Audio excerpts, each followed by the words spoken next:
भारत माता की, भारत माता की, छत्रपती शिवाजी महाराज की, धर्मवीर छत्रपती संभाजी महाराज की, जय भवानी, जय भवानी, बोल बजरंग बली की, बोल बजरंग बली की, महामानव डॉक्टर बाबासाहेब आंबेडकरांचा, महामानव डॉक्टर बाबासाहेब आंबेडकरांचा, जय श्रीराम, जय श्रीराम, जय लहूजी, जय लहूजी,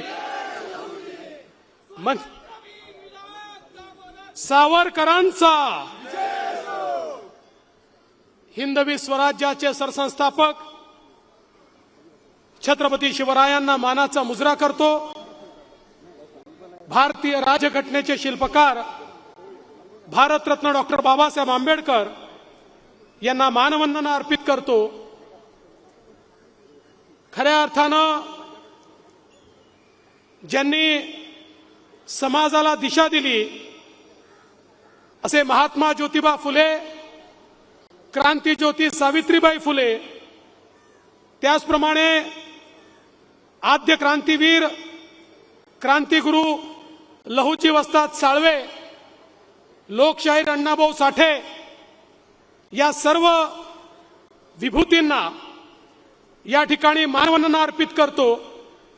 मंचावर उपस्थित असलेले आपले लाडके नेते आणि मंत्री चंद्रकांत दादा पाटील, मेधाताई कुलकर्णी, रणजित सिंह नाईक निंबाळकर, आपले लोकप्रिय उमेदवार आणि तुमच्या आशीर्वादानं जे पुण्याहून थेट दिल्लीला जाणार आहेत ते मुरली अण्णा मोहोळ,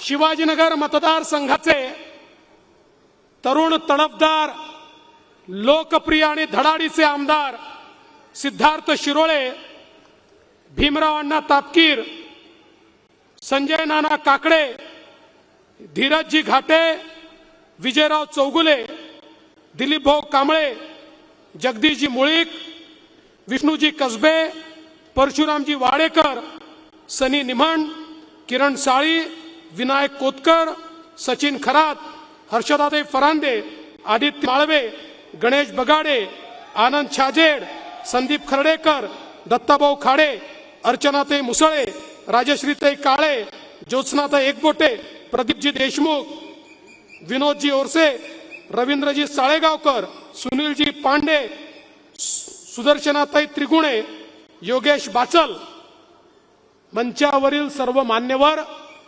कोणाचं नाव सुटलं असेल तर लिहिणाऱ्याची चूक आहे, माझी चूक नाही आहे, त्यामुळे त्यांची क्षमा मागतो। आणि या ठिकाणी इतक्या मोठ्या संख्येने उपस्थित असलेल्या माझ्या माता भगिनी आणि बंधूंनो, इकडे जिथपर्यंत नजर जाते मला लोकच दिसतायत, इकडे जिथपर्यंत नजर जाते मला लोकच दिसतायत, इकडे देखील मला लोकच दिसतायत आणि स्टेजच्या मागेही तेवढेच लोक आहे। मुरली अण्णा, माझ्या मनामध्ये आता कुठलीही शंका उरलेली नाही, या पुण्याचा खासदार महायुतीचाच असणार आहे। आणि माझ्या मनात या ठिकाणी तुमचा दावा याकरता प्रबळ आहे की 50% पेक्षा जास्त या सभेमध्ये महिला आहेत। माता भगिनींचा आशीर्वाद ज्याला मिळेल त्याला कोणी हरवू शकत नाही आणि तो आशीर्वाद या ठिकाणी तुम्हाला मिळालाय। आपल्याला कल्पना आहे, मोदीजी नेहमी सांगतात, मला कितीही शिव्या द्या, मला कितीही नावं ठेवा, माझ्यावर परिणाम होणार नाही, कारण माता भगिनींचं कवच हे माझ्या पाठीशी आहेत। त्या सगळ्या माता भगिनी आज या ठिकाणी उपस्थित आहेत, त्यामुळे मला विश्वास आहे की या ठिकाणी महायुतीची जागा प्रचंड मताने निवडून येणार आहे। बंधू भगिनींनो, आपल्या सर्वांना कल्पना आहे ही निवडणूक देशाच्या लोकसभेची निवडणूक आहे। गल्लीचा नेता नाही, दिल्लीचा नेता निवडायचा आहे, महानगरपालिकेची नाही, विधानसभेची नाही, लोकसभेची निवडणूक आहे। या देशामध्ये कोण देश चालवू शकतो, कोण देश समृद्ध करू शकतो, कोण गरिबाचं कल्याण करू शकतो, कोण सामान्य माणसाच्या आशा आकांक्षा आणि अपेक्षा पूर्ण करू शकतो, कोण देशाला सुरक्षित ठेवू शकतो, याचा फैसला करणारी ही निवडणूक आहे। आणि आता या निवडणुकीमध्ये दोन बाजू तयार झालेल्या आहेत। महाभारताच्या युद्धामध्ये एक पांडवांची बाजू होती आणि एक कौरवांची बाजू होती। पांडवांकडे अनेक सेने होते, अनेक राजे होते, कौरवांकडे देखील अनेक राजे होते। तशाच प्रकारची अवस्था आहे। एकीकडे पांडवांची सेना आहे, आपली सेना आहे की ज्या सेनेचं नेतृत्व विश्व गौरव असलेले, विकास पुरुष असलेले आपल्या देशाचे प्रधानमंत्री माननीय नरेंद्र मोदीजी करतायत। आणि या ठिकाणी मोदीजींच्या सोबत एकनाथराव शिंदेजींची शिवसेना आहे। या ठिकाणी मोदीजींसोबत अजितदादा पवारांची राष्ट्रवादी काँग्रेस आहे। या ठिकाणी राज ठाकरेंची मनसे आहे, आठवले साहेबांची रिपाई आहे, या ठिकाणी पिरिपा आहे, या ठिकाणी जनसुराज्य आहे, या ठिकाणी शिवसंग्राम आहे, या ठिकाणी लवजी शक्ती सेना आहे, या ठिकाणी खूप वेगवेगळ्या संघटना मिळून आपण एक प्रचंड मोठी अशा प्रकारची युती तयार केली आहे। दुसरीकडे कोण आहे? दुसरीकडे राहुल गांधी आहे। आणि राहुल गांधींच्या नेतृत्वामध्ये 24 पक्षांची खिचडी आहे। या ठिकाणी आपलं ठरलंय, आपलं सरकार येणार आणि मोदीजी प्रधानमंत्री होणार। पण त्यांना आम्ही विचारलं, अरे तुम्ही 24 पक्षाची खिचडी केली आहे, सांगा तुमचा नेता कोण आहे? ते नेता सांगू शकत नाही, त्यांच्याकडे नेताच नाही। शेवटी सकाळी 9 वाजता एक पोपट टीव्हीवर येतो, त्याला विचारलं तुमचा नेता कोण आहे म्हणून सांग। तो म्हणाला आमच्याकडे खूप नेते आहेत।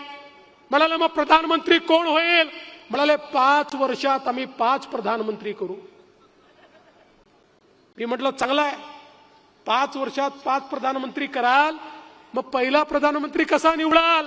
मग माझ्या लक्षात आलं हे लोक संगीत खुर्चीचा खेळ करतील, एक खुर्चीमध्ये ठेवतील, त्याच्या आजूबाजूला राहुल गांधी, उद्धव ठाकरे, अजून कोण स्टॅलिन, अजून कोण केजरीवाल, हे सगळे त्याच्या अवतीभोवती फिरतील।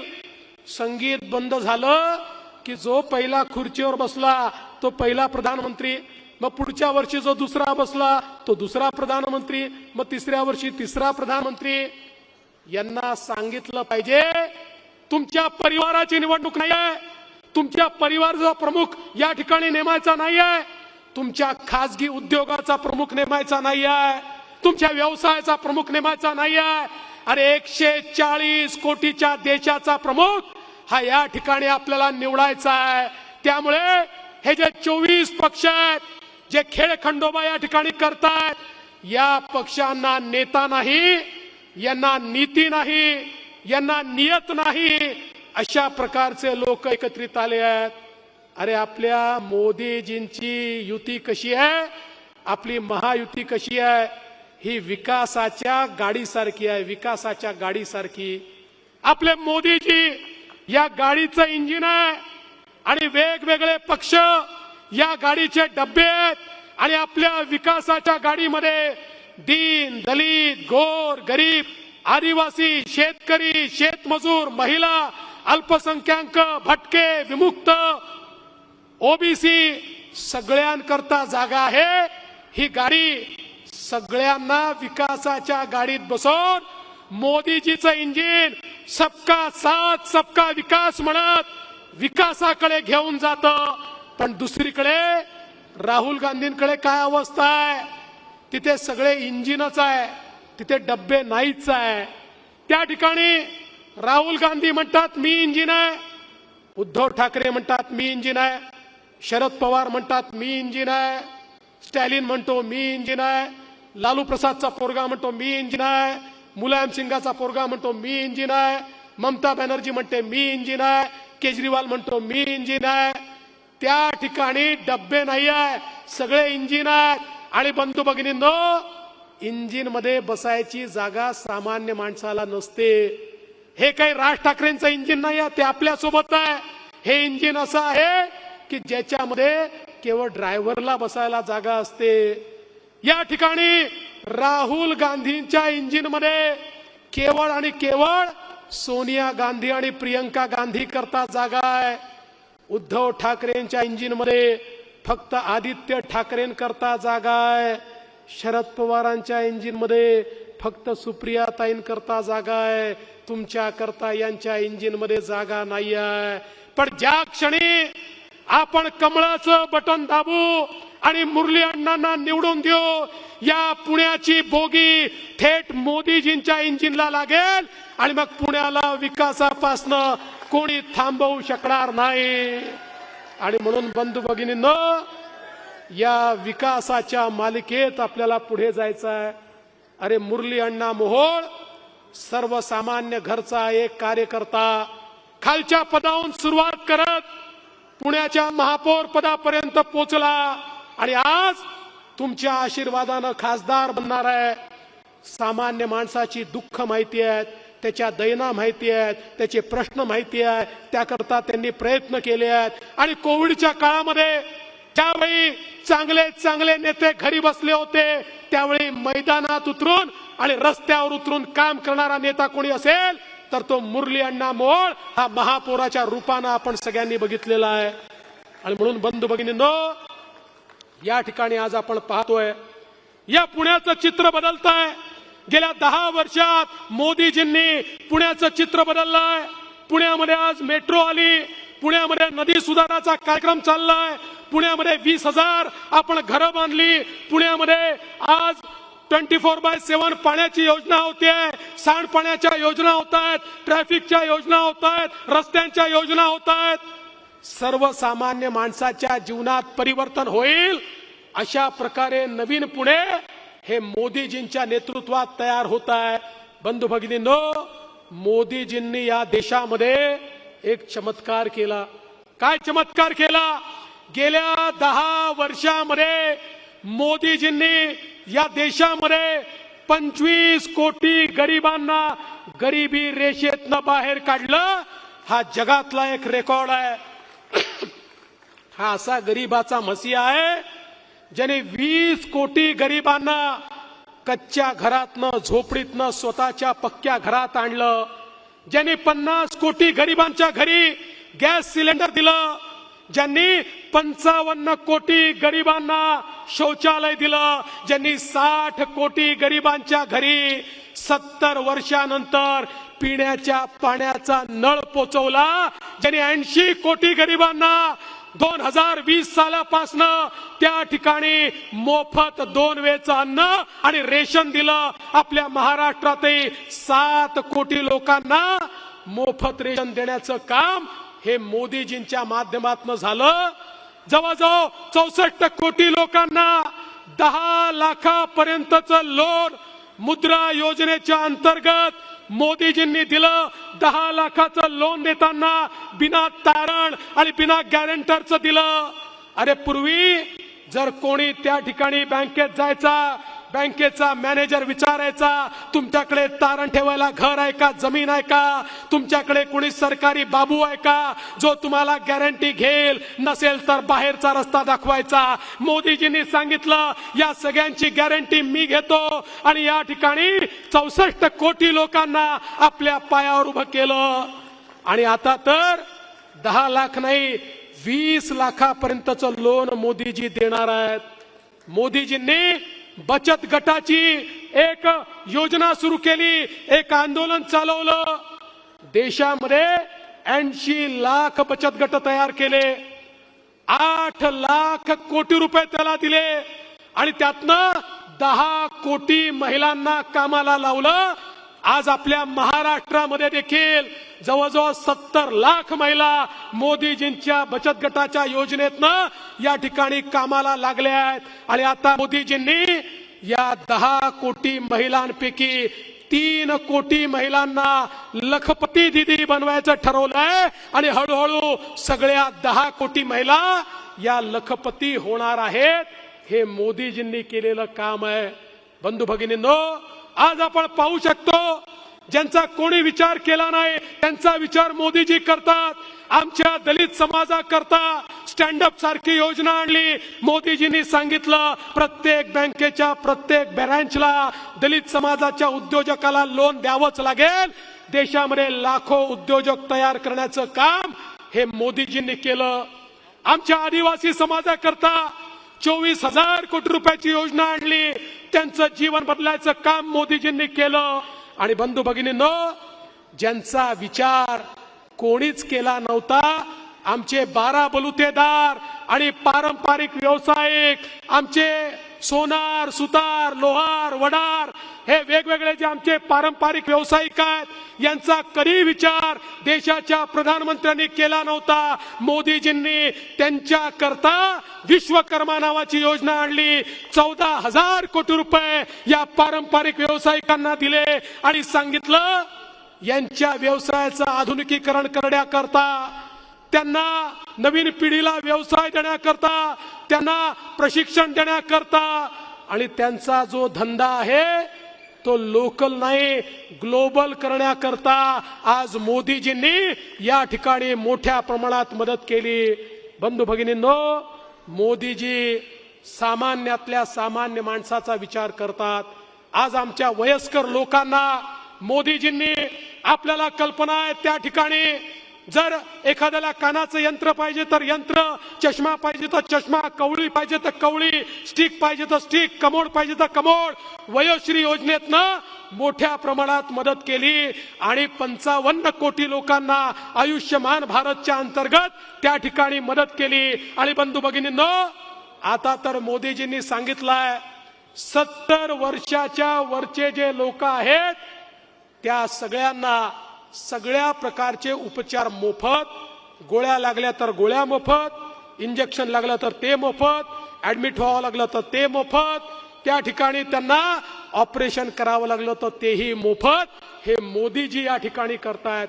आणि एवढंच नाही, आता एक नवीन योजना मोदीजींनी आणली, प्रधानमंत्री सूर्यघर योजना.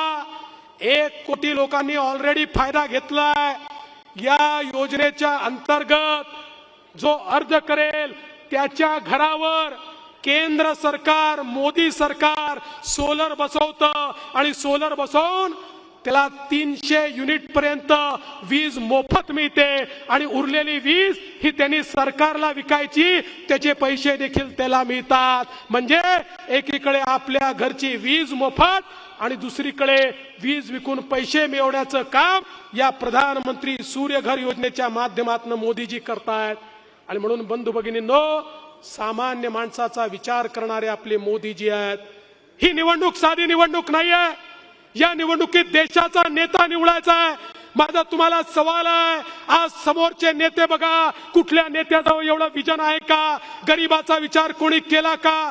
अरे 60 वर्ष काँग्रेसचं राज्य होतं, गरिबी हटावचा नारा द्यायचे, पण गरिबी हटली नाही. 60 वर्ष गरीबाच्या नावानं या काँग्रेसवाल्यांनी स्वतःची गरिबी हटवली. अरे राजीव गांधी सांगायचे, मी दिल्लीतनं 1 रुपया पाठवतो तर गरीबापर्यंत 15 पैसे पोचतात, 85 पैसे व्यवस्था खाऊन टाकते, नेते खाऊन टाकतात. मोदीजींनी सांगितलं, मी दिल्लीहून 1 रुपया पाठवेन, पूर्ण 1 रुपया गरीबापर्यंत पोचेल, कोणाला 1 पैसा खाऊ देणार नाही. या देशामध्ये मोदीजींनी भ्रष्टाचार संपवला. परिणाम काय झाला? आपला देश जगात 12व्या क्रमांकावर आपली अर्थव्यवस्था होती. मोदीजींनी भ्रष्टाचार संपवून आपल्या देशाची अर्थव्यवस्था 5व्या क्रमांकावर आणली आणि आता ती अर्थव्यवस्था 3ऱ्या क्रमांकावर येणार आहे. बंधू भगिनींनो, अर्थव्यवस्था जेव्हा मोठी होते त्यावेळी त्यातनं संधी तयार होते, अर्थव्यवस्थेतनं रोजगाराची निर्मिती होते, अर्थव्यवस्थेतनं इन्फ्रास्ट्रक्चर तयार होतं, अर्थव्यवस्थेतनं गरीब कल्याणाचा अजेंडा चालतो, अर्थव्यवस्थेतनं एक मजबूत देश आपल्याला तयार करता येतो. तशा प्रकारचा मजबूत देश आज मोदीजींच्या नेतृत्वात या ठिकाणी तयार होताना आपल्याला दिसतोय. आणि म्हणून तुम्ही बघा, कोविडचा काळ, ज्या काळामध्ये मगाशी मुरली अण्णा सांगत होते, खरं आहे, अरे शेजाऱ्याला नातेवाईकाला देखील लोक त्या ठिकाणी नातं दाखवत नव्हते, कोणाच्या मौत मिट्टीला देखील कोणी जात नव्हतं. सगळ्यांच्या नजरेसमोर अंधकार होता. लोक विचार करायचे, उद्या माझं काय होणार, माझा परिवार वाचेल की नाही. किड्या मुंग्यासारखे लोक मरताना पाहत होतो. जगाच्या पाठीवर लोक म्हणायचे, या भारतामध्ये 40-50 कोटी लोक तर मरतील, कारण भारतामध्ये इतकी लोकसंख्या आहे की या ठिकाणी कोविडचा प्रसार हा कोणी थांबवू शकत नाही. जगाच्या पाठीवर केवळ 4 देशाने कोविडची लस तयार केली होती. ते वाट पाहत होते, भारत आपल्याकडे येऊन भीक मागेल, पण मोदीजींना माहिती होतं, यांना भीक मागितली तरी आपल्याला लस देणार नाहीत. हे पहिले स्वतःच्या नागरिकांना लस लावतील, त्यानंतर आपल्याला लस देतील. आणि मोदीजींनी या भारतातले शास्त्रज्ञ एकत्रित केले, त्यांना रिसोर्सेस दिले, रॉ मटेरियल दिलं. अनेक रॉ मटेरियल असं होतं जे विदेशात होतं, जे त्या ठिकाणी मोदीजींनी मिळवलं. आणि आपल्या भारतामध्ये आणि या पुण्यामध्ये कोविडची लस ही मोदीजींनी तयार करून घेतली. आणि 140 कोटी लोकांना कोविडची लस ही विनामूल्य त्या ठिकाणी आपल्याला दिली. मिळाली ना तुम्हाला लस? ज्याला मिळाली हात वर करा. कोणाकोणाला लस मिळाली? सगळ्यांना या ठिकाणी कोविडची लस मिळाली. आज आपण जिवंत आहोत कारण मोदीजींनी कोविडची लस आपल्यापर्यंत पोहोचवली. बंधू भगिनींनो, आणि आपल्यालाच दिली असं नाही. मी मॉरिशस मध्ये गेलो होतो, त्या ठिकाणच्या मराठी मंडळींनी मॉरिशस मध्ये छत्रपती शिवरायांच्या पुतळ्याचं उद्घाटन ठेवलं होतं. ते उद्घाटन मी केलं आणि ते उद्घाटन करून त्या ठिकाणी मी मॉरिशसच्या राष्ट्रपतींना भेटायला गेलो. आफ्रिकन ओरिजिनचे राष्ट्रपती होते. त्यांना भेटल्यावर ते म्हणाले, फडणवीसजी तुम्ही या ठिकाणी माझे धन्यवाद मोदीजींना द्या. म्हटलं कशा करता धन्यवाद? ते म्हणाले, माझा मॉरिशस आज जिवंत आहे कारण कोविडच्या काळात मोदीजींनी आम्हाला कोविडची लस दिली, नाहीतर माझा मॉरिशस बेचिराख झाला असता. आज जगात 100 देश असे आहेत की जे देश या ठिकाणी भारतामुळे जिवंत आहेत आणि मोदीजींना आपला नेता मानतात. आणि म्हणून बंधू भगिनींनो, आज या ठिकाणी मोदीजींचं नेतृत्व हे वैश्विक नेतृत्व झालेलं आहे. आज महाराष्ट्रामध्ये निवडणुका चालल्या आहेत. महाराष्ट्रातला मोसम बदललेला आहे. बेमोसम पाऊस चाललेला आहे. आणि मुरली अण्णा, तुमच्या समोरचे लोकही बेमौसम आहेत, पण बेमौसम लोक कधी येतात आणि कधी जातात हे लक्षात राहत नाही. मोसमी लोक जे असतात तेच जनतेची सेवा करतात. त्यामुळे जनतेची सेवा करण्याकरता ही जनता तुम्हालाच या ठिकाणी निवडून देणार आहे, याबद्दल माझ्या मनामध्ये कुठलीही शंका नाही आहे. तसाही मोसम बदलतोय. कसं लक्षात आलं? पवार साहेब म्हणाले, बारामतीच्या निवडणुकीनंतर या ठिकाणी नाना, बारामतीच्या निवडणुकीनंतर पवार साहेब म्हणाले, त्यांच्या लक्षात आलं बारामतीचं काही खरं नाही. पवार साहेब म्हणाले 4 जून नंतर प्रादेशिक पक्ष काँग्रेसमध्ये विलीन होतील. आता पवार साहेबांचा इतिहास ज्यांना माहिती असेल, 4 वेळा जेव्हा जेव्हा त्यांचा पक्ष रसातळाला जातो ते काँग्रेसमध्ये जातात आणि मग परत मजबूत होऊन बाहेर येतात. आता ते काँग्रेसमध्ये जाण्याची गोष्ट करतायत. याचा अर्थ हे ठरलेला आहे की त्यांचा पक्ष रसातळाला गेलाय. पण त्यांना हे देखील माहिती आहे काँग्रेस ही डुबती नाव आहे. अरे काँग्रेस 40 जागा देशात आणू शकत नाही अशी काँग्रेसची स्थिती आहे. आणि म्हणून बंधू भगिनींनो, या देशामध्ये मोदीजींना प्रधानमंत्री करण्याकरता येत्या 13 तारखेला आपल्या सगळ्यांना सजग व्हायचं आहे. आपल्याला कल्पना आहे हे सरकार देशातलं असेल, राज्यातलं असेल, तुमची सेवा करणारं सरकार आहे. आणि याच सरकारने लहुजी वस्ताद साळवे यांचं स्मारक करण्याकरता त्या ठिकाणी सुरुवात केली.